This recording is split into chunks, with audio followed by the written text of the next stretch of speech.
কথায় আছে, লক্ষ্য কথা পুরো না হলে একটা বিয়ে হয় না। নমস্কার, আমাদের ইচ্ছে অ্যান্ড ব্লগের নতুন একটা পর্বে আপনাদের সকলকে স্বাগত।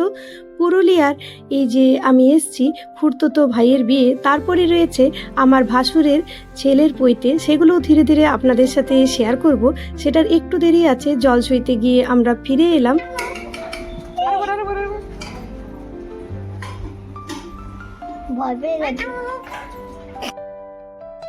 এই যে টিয়া পাখিটা দেখলেন, এর মতো নকল মনে হয় খুব কম করতে পারে কোনো টিয়া পাখি। সিরিয়াল বলুন বা আপনি বলুন, ফোনের রিংটোন বলুন, সমস্ত কিছু নকল করে ফেলে।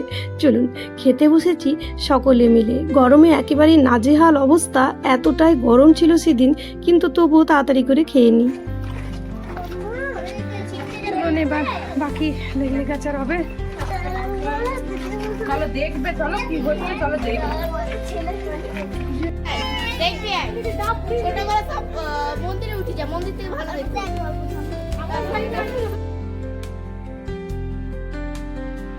9 জন স্ত্রী মিলে এই যে এখানে হচ্ছে, এটা হচ্ছে আমরা বলি লাটাই। এর মধ্যে সুতো থাকে, আর এই সুতোটা ধরে সবাই মিলে এরকম গোল করে দাঁড়াবে, আর বর বা কনে এক একজনের এই যে মাঝে ফাঁকগুলো, মানে যেগুলো গ্যাপ আছে, তার মধ্যে দিয়ে বেরিয়ে এরকমভাবে 3 বার 5 বার 9 বার করে বেরোবে, আবার ঢুকবে এইভাবে। তবে যেহেতু প্রচণ্ড গরম ছিল, আমরা 3 বারই ভাইকে ছেড়ে দিয়েছিলাম।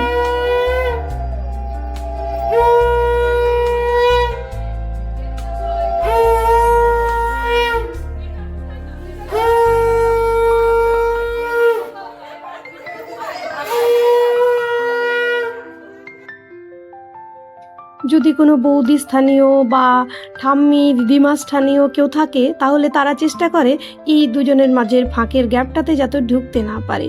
কিন্তু দুলালের গায়ে ওদের চেয়ে শক্তি অনেক বেশি, তাই ওদেরকে এমনভাবে ঠেলা দিয়েছে দু বউকে, যে আর ওরা পরের বার একেবারে আগলানোর চেষ্টাই করেনি। দেখুন, নিজে নিজেই রাস্তা ছেড়ে দিচ্ছে। প্রচুর মজা হয় এই সময়গুলোতে লেগাচার করতে গিয়ে।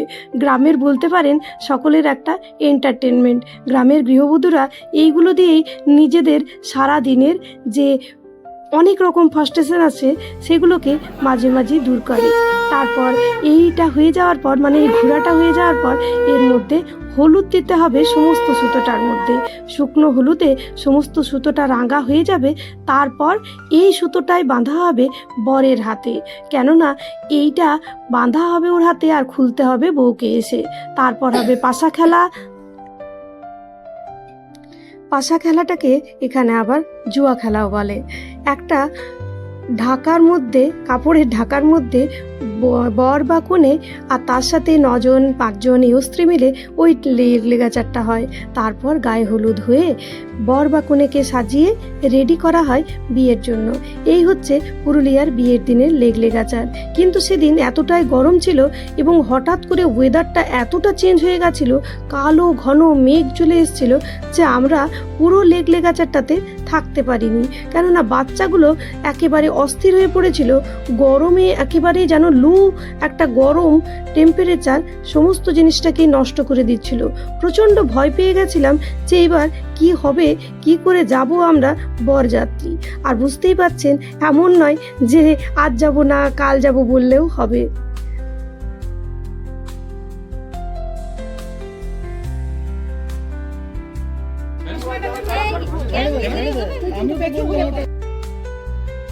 চলুন, এইবার আছে বৌদির লেগাচার। এই যে আগুনটা জ্বালাচ্ছে বৌদি, এই আগুনের মধ্যে দুলালের পা হাত সেঁকা হবে, মানে পাগুলোই মূলত সেঁকা হবে।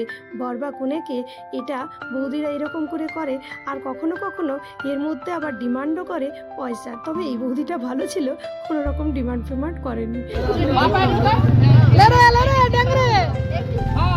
ভিডিও করো,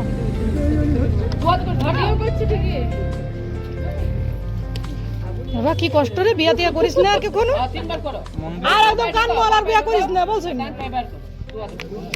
কানমল, কি কষ্ট, কি কষ্টের জীবন আসতে চলেছে, বুঝ। এত ব্যালেন্স করে চলতে হবে সার্কাস এরিয়ার মতো। চোখ বন্ধ করি বটে।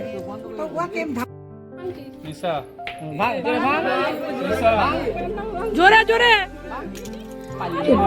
এইবার হবে এই যে দিয়েছে নিচে একটা সরা বলে এটাকে, মাটির এক রকমের পাত্র ছোট্ট ছোট্ট, সেগুলোকে বইয়ের নাম দিয়ে ভাঙতে হবে।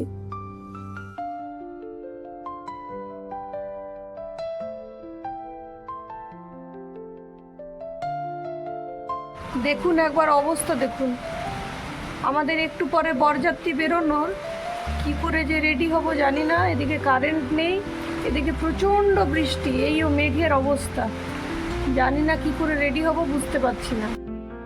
তবে সব ভালো যা শেষ ভালো একটাই, প্রচণ্ড যে গরম ছিল তার হাত থেকে মুক্তি পাবো। দেখা যাক যদি কষ্ট করে সেজে গুজে গিয়েও ওখানে যে পরে ওয়েদারটা ঠিক হয়ে যায়, তো সেটার জন্য অনেকটা ভালো লাগবে। আমরা ওখানে সমস্ত লেগ আছে, সেজন্য কমপ্লিটও করতে পারলাম না, বাচ্চাগুলো গরমে প্রচুর অস্থির হয়ে গেছিলো। চলুন এবার দেখা যাক কী হয়, বুঝতে পারছি না এখন। আপনাদের সাথে আশা করি শেয়ার করতে পারবো। তবে কারেন্ট নেই, বাড়ির ভেতরে পুরো অন্ধকার হয়ে গেছে।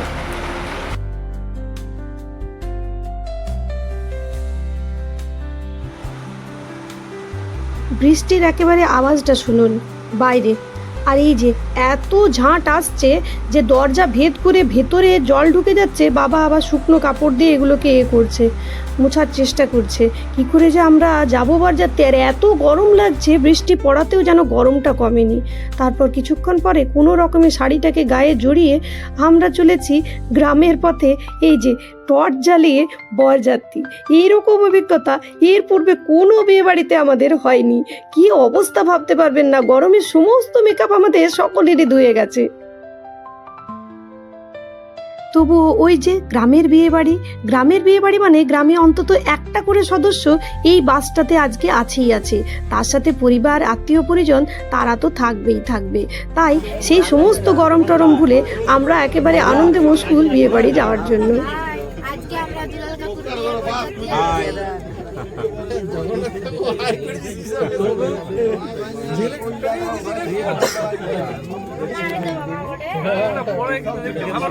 সাধন কাকু খুশি গল্প করছে সাধন কাকু।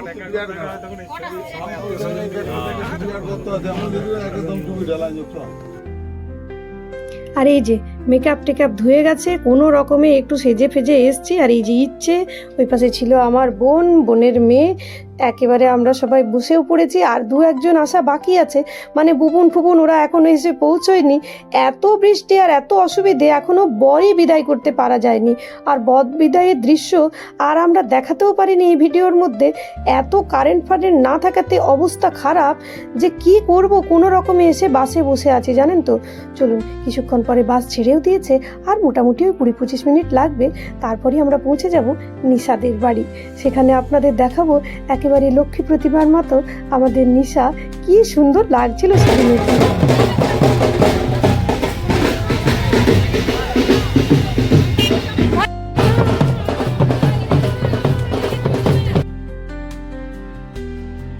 বাজি আলো তার সঙ্গে বাজনা, এই হচ্ছে বরযাত্রীর মূল উপকরণ। সকলে একটা করে হাতে করে ট্রে নিয়ে আমরা চলেছি এইবার নিশাদের বাড়ি। সারা রাস্তাটা এত আড্ডা দিতে দিতে এসছিলাম যে আপনাদের বলে বোঝাতে পারবো না। যাওয়ার সময় যদি পারি আপনাদের সাথে অবশ্যই শেয়ার করব। দেখুন ইচ্ছের অবস্থা, ও আবার বাজি পোড়ানো হলে ওই আওয়াজ ফাওয়াজগুলো নিতে পারে না। চলুন এবার যাচ্ছি, আপনাদেরকে খুব তাড়াতাড়ির মধ্যে দেখাবো নিশাকে কতটা সুন্দর লাগছে। এই যে চলুন, আর না এবার ধীরে ধীরে আমরা গিয়ে ওখানে বসে পড়ি। এই যে খুশি রয়েছে, খুশি আমাদের গ্রামের খুব একটা মিষ্টি মেয়ে, তার সাথে ওই সইয়েরই দিদি হচ্ছে খুশি, বড় মাইমা। এদিকে এই যে আমরা, এই যে বড় মামা মেজো মামার মেয়ে, তাদের বাচ্চা, এই যে দীপ রয়েছে, ওই পাশে দোলন রয়েছে, আর এই যে দোলনের ছোট মেয়েটা দেখুন কি মিষ্টি লাগছে, একেবারে যেন একটা ছোট্ট ডানাকাটা পরিয়ে এসছে। ওর নাম আবার রায়। আপনাদের কেমন লাগলো অবশ্যই জানাবেন। এই যে বুবুন না ভীষণ সিম্পল, আমার মতো একেবারে সিম্পল থাকতে পছন্দ করে, কিন্তু খুব কম টাইমে সাজেও। আজকে সেজেছে কি দুর্দান্ত লাগছে দেখতে। এই যে দোলন, তার সাথে মামা মামিমা সকলে বসে রয়েছে। এই যে আমাদের এবার স্ন্যাক্সগুলো দিতে শুরু করেছে। এইবার গিয়েছি স্টলের এখানে, স্টলে ছিল জিলিপি ফুচকা এই সমস্ত কিছু, তাই স্টলে গিয়ে অল্প কফি টফি খেলাম। আর এই জিনিসটা দেখুন কি দুর্দান্ত দেখতে লাগছে, চোখ ফেরানো দায়, একেই খুব সুন্দর দেখতে। এই যে এখন চলছে আশীর্বাদ, ভাইকে ওরা হার দিয়ে আশীর্বাদ করলো। চলুন, তারপর এই যে শুরু হয়েছে এখানে মিষ্টি খাওয়ানোর জন্য।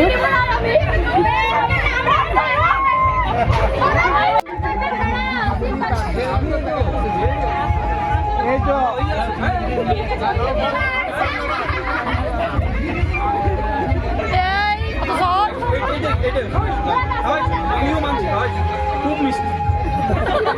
তুমি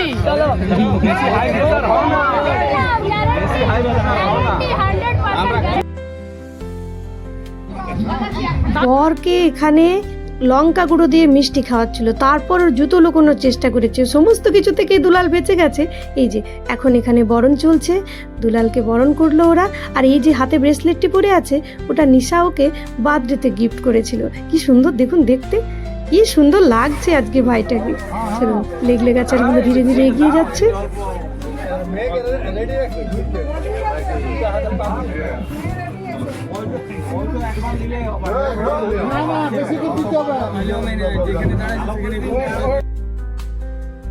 বাচ্চাগুলো ডিজেতে কিছুক্ষণ ডান্সও করলো। যেহেতু আমাদের বিয়ে দুটো পার্টে হয়, মানে একবার রাত্রের বিয়ে, আবার সকালে সিঁদুরদান। এটাই হচ্ছে ব্রাহ্মণদের বিয়ের নিয়ম। যেহেতু তাই রাত্রে আমাদের বিয়েতে কোনো দিনই থাকা হয় না। অত বরযাত্রী নিয়ে নাকি আগের যুগে থাকতো, আমার বাবারা যখন ছোট ছিল তখন। এখন লোকের বাড়িতে অতক্ষণ আমরা কেউ থাকি না। তাই আমরাও তাড়াতাড়ি খেয়ে দিয়ে এইবার বেরিয়ে পড়বো, চলে যাব গ্রামে। কাল সকালবেলা আবার বরকনের নতুন করে সিঁদুরদান হবে। এখন মালা বদল টালা বদল এগুলো আর আপনাদের সাথে শেয়ার করতে পারলাম না, এগুলো কেননা আমাদের পসিবল নয় এখন এখানে থাকা, তাই সেইটা আর শেয়ার করতে পারলাম না। সবাই মিলে বসে পড়েছি খেতে, তাড়াতাড়ি করে খাওয়া দাওয়া করে চলে যাব এখন আমরা বাড়ি। কালকে সিঁদুরদানের পর ওই বিকেলের পর যাবে নিশা আর দুলাল আবার ফিরে, মানে দুলাল নিয়ে যাবে নিজের বউকে আমাদের বাড়ি। এই হচ্ছে আমাদের নিয়ম। এখানের মেনুতে চিলি চিকেন থেকে ফ্রাইড রাইস, মাটন সমস্ত কিছুই ছিল, কিন্তু আমি আর ওই নতুন জায়গাতে ক্যামেরাটা অন করে খেতে পারিনি, তাই আপনাদের সাথে সেই সমস্ত কিছু শেয়ার করতে পারলাম না।